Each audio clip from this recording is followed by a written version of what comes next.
ये कहानी है गीध और सियार की। दोनों ही एक शमशान में रहते हैं और मांस खाने के लिए दोनों के दोनों अपनी अपनी बारी को बांटते हैं और दोनों की चालाकी देखने की भी बनती है।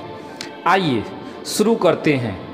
आपसे अनुरोध है कि हमारे चैनल को सब्सक्राइब, शेयर और लाइक ज़रूर करें।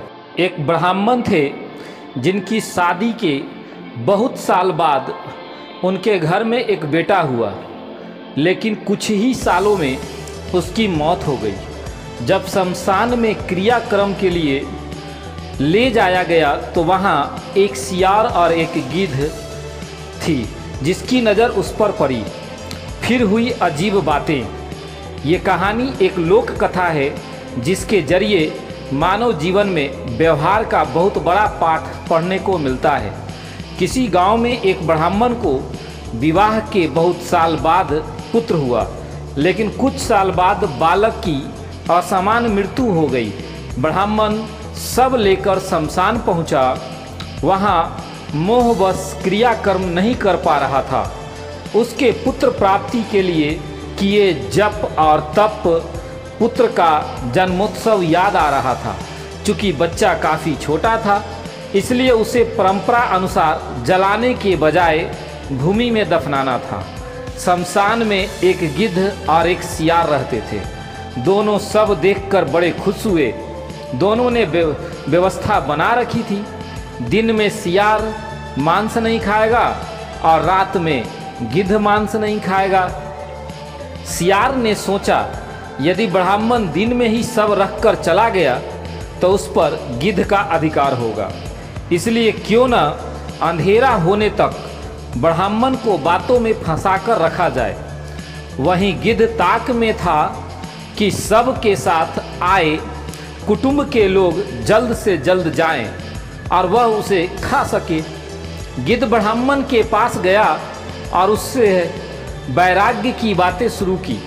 गिद्ध ने कहा, मनुष्यों, आपके दुखों का कारण यही मोहमाया ही है।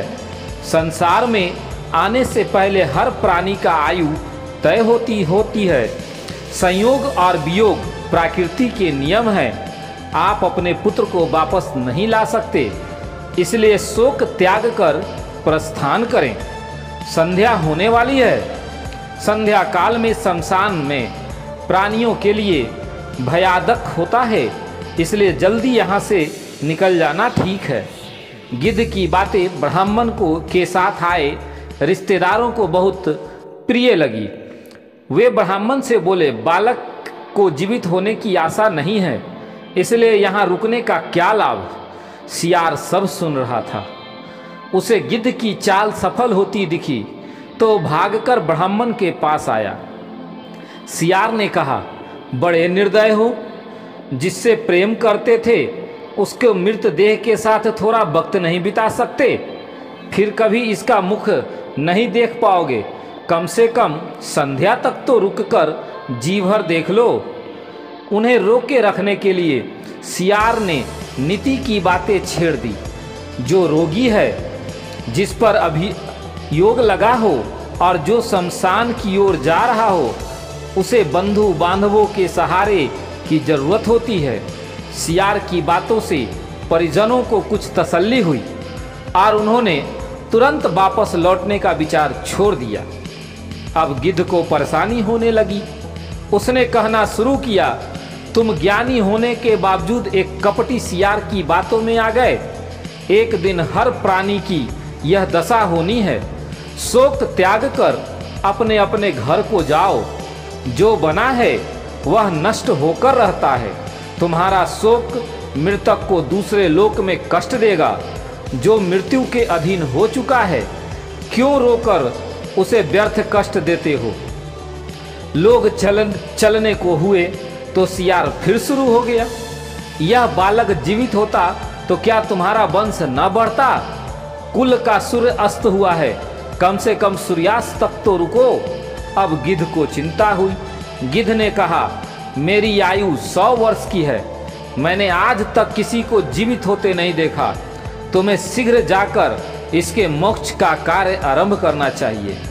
सियार ने कहना शुरू किया, जब तक सूर्य आकाश में विराजमान है दैवीय चमत्कार हो सकते हैं। रात्रि में असुरी शक्ति प्रबल होती है। मेरा सुझाव है थोड़ी प्रतीक्षा कर लेनी चाहिए। सियार और गिद्ध की चालाकी में फंसा ब्राह्मण परिवार तय नहीं कर पा रहा था कि क्या करना चाहिए। अंततः पिता ने बेटे का सिर गोद में रखा और जोर जोर से विलाप करने लगा। उसके विलाप से शमशान कांपने लगा। तभी संध्या भ्रमण पर निकले महादेव पार्वती वहां पहुंचे। पार्वती जी ने बिलखते परिजनों को देखा तो दुखी हो गई। उन्होंने महादेव से बालक को जीवित करने का अनुरोध किया। महादेव प्रकट हुए और उन्होंने बालक को 100 वर्ष की आयु दे दी। गिद्ध और सियार दोनों के दोनों ठगे रह गए। गिद्ध और सियार के लिए आकाशवाणी हुई, तुमने प्राणियों को उपदेश तो दिया, परंतु उसमें संतावना के बजाय तुम्हारा स्वार्थ था। इसलिए तुम्हें यह निकृष्ट योनि से शीघ्र मुक्ति नहीं मिलेगी और इसके लिए तुम्हें लंबा इंतजार करना पड़ेगा। कहते हैं ना कि दूसरों की तकलीफ में अपना लाभ नहीं खोजना चाहिए। अगर कोई दुखी है तो उसे निस्वार्थ भाव से संतावना देना चाहिए। दूसरों के कष्ट पर सच्चे मन से शोक करना चाहिए।